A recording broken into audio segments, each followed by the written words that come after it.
Good morning. তো এটা ছিল 25 ডিসেম্বরের দিন ব্লগ, আর এই দিনে গেট রেডিটা আমি অলরেডি আপলোড করে দিয়েছি, তোমরা দেখে নিও। আর সেদিনকে ছিল আমাদের পিকনিক, তো সবাই মিলে আমরা চলে গেলাম পিকনিক স্পটে। আর এবারে আমাদের পিকনিক স্পটটা ছিল একটা আঙ্কেলের বাড়িতে। এবারে একটা আঙ্কেলের বাড়িতে অ্যারেঞ্জ করা হয়েছিল পিকনিক। আর আমরা গিয়ে দেখি তখন আধা লোক এসেছিল পিকনিকে, অনেকেই আসেনি তখনও। তো তারপরে দেখি যে ব্রেকফাস্ট তখন বানাচ্ছে। তো ব্রেকফাস্ট কমপ্লিট করে সবাই মিলে আমরা বসে গল্প করেছিলাম কিছুক্ষণ। আসলে অনেকদিন পর সবাই একসাথে হলে যা হয় আর কি।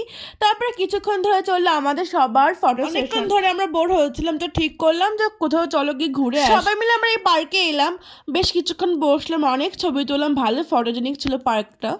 তারপর সাডেনলি প্ল্যান হয় যে চা করে যাবো আমরা। এটার অ্যাম্বিয়েন্সটা বেশ ভালোই ছিল, মায়েরা চা খেয়েছিল আর বাদবাকি বাচ্চাগুলো কফি খেয়েছিল, আর আমি চকলেট মিল্কশেক খেয়েছিলাম।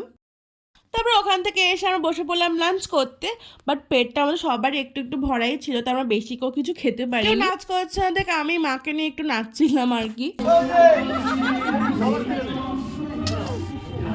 সবার খাওয়া দাওয়া হয়ে যাওয়ার পর আমরা ঠিক করলাম যে একটা গ্রুপ ফটো তুলবো, তো সেইভাবে প্রস্তুতি নেওয়া হচ্ছিল আর কি। আবার বিকেলবেলা আর এক রাউন্ড চায়ের আড্ডা হয়ে গেল, প্রায় সন্ধ্যে পর্যন্ত আমরা ছিলাম ওখানে, প্রচুর গল্প হয়েছে সবাই মিলে সেদিনকে। আমি সেদিনটা এভাবেই কাটিয়েছি। তো আজকের মতন এইটুকুনি, দেখা হচ্ছে অন্য একটি ভিডিওতে। ভালো লাগলে লাইক, কমেন্ট, শেয়ার আর সাবস্ক্রাইব করে দিও। আর তোমরাও বলো তোমরা কেমনভাবে কাটালে। বাই।